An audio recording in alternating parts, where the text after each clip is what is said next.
રિયાઝ home કિચનમાં સ્વાગત છે। આજે એકદમ સરસ સોફ્ટ અને રૂ જેવા પોચા બને એ રીતે મુઠિયા તૈયાર કરીશું। તે પહેલા મારી રેસીપીને અંત સુધી જોવાનું ભૂલશો નહીં। સાથે સાથે લાઈક, શેર અને સબસ્ક્રાઇબ કરી આપો જેથી વિડીયોની નોટિફિકેશન મળતી રહે। ચાલુ કરીશું મુઠિયા બનાવવા માટે। તેના માટે એક મોટી સાઈઝની દૂધી લીધી છે। તેનું છીણ કરીને તૈયાર કરી લીધા બાદ તેમાં મેથી ઉમેરી દઈશું। અહીં મેથીનું પ્રમાણ છે તે વધારે પ્રમાણમાં લીધું છે।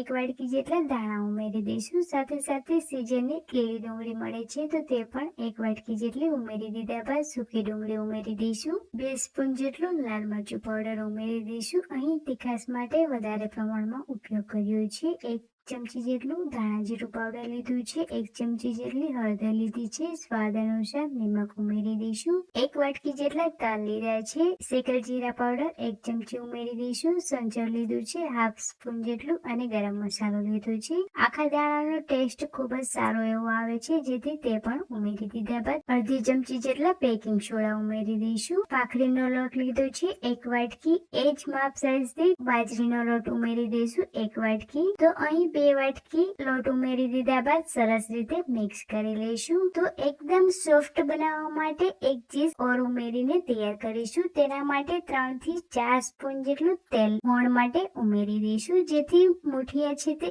એકદમ સરસ સોફ્ટ રૂ જેવા ખાવામાં પણ ખૂબ જ મજા આવે તેવા બનીને તૈયાર થઈ જશે। ત્યારબાદ તમે જોઈ શકો છો મિશ્રણમાં પાણીનો ભાગ ઓછો હશે તો પણ સરસ મુઠિયા બનીને તૈયાર થઈ જશે। દૂધીનો ભાગમાં પણ પાણીનો ભાગ હોય છે। ત્યારબાદ તેમાં થોડુંક એવું પાણી ઉમેરી દઈશું તો પણ તે મુઠિયાનો લોટ છે તે સરસ રીતે મિક્સ થઈ જશે। મિક્સ થઈ ગયા બાદ હળવે હાથે પ્રેસ કરતા જશું અને એ જ રીતે બધા મુઠિયા છે તે તૈયાર કરી લઈશું। સ્ટીમ કરવા માટે પહેલેથી જ પાણી છે તે ગરમ કરવા રાખી દીધા બાદ હવે સ્ટીમર ઉપર મુઠિયાને બધાને સેટ કરી દઈશું અને 30 મિનિટ માટે તેને છોડી દઈશું। 30 મિનિટ ગેસની ધીમી આંચ ઉપર તેને થવા દેવાના છે જેથી મુઠિયા છે તે અંદરથી લેયરથી લઈને બહારનું લેયર છે તે સરસ એકદમ સરસ બફાઈને તૈયાર થઈ જશે। તો મુઠિયા છે રેડી થઈ ગયા બાદ હવે તેને સ્ટીમ કરવા માટે છોડી દઈશું। ત્યારબાદ તેને ચેક કરી લઈશું। તો અહીં જોઈ શકો છો મુઠિયા છે તે એકદમ સરસ સોફ્ટ અને જાળીદાર બનીને તૈયાર થઈ ગયા બાદ ચપ્પુની મદદથી તેને કટ કરી લઈશું।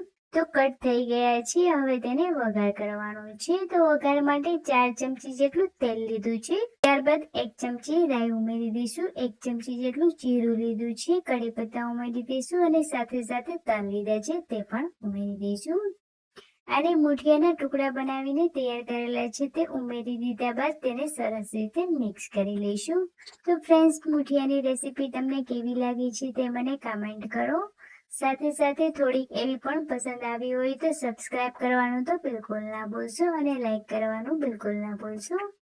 તો અહીં મુઠિયાની રેસીપી છે તે બનીને તૈયાર થઈ ગયા બાદ હવે તમારે કોઈ નવી રેસીપી જોવી છે તો તે પણ કમેન્ટ કરો। સાથે સાથે ફ્રેન્ડ્સ ફેમિલીને શેર કરવાનું બિલકુલ ના ભૂલશો। તો હું નવા વિડીયોની સાથે ચોક્કસ મળતી રહી છું। તો હવે ફરીથી નવા વિડીયો સાથે નવી મુલાકાત કરીશું।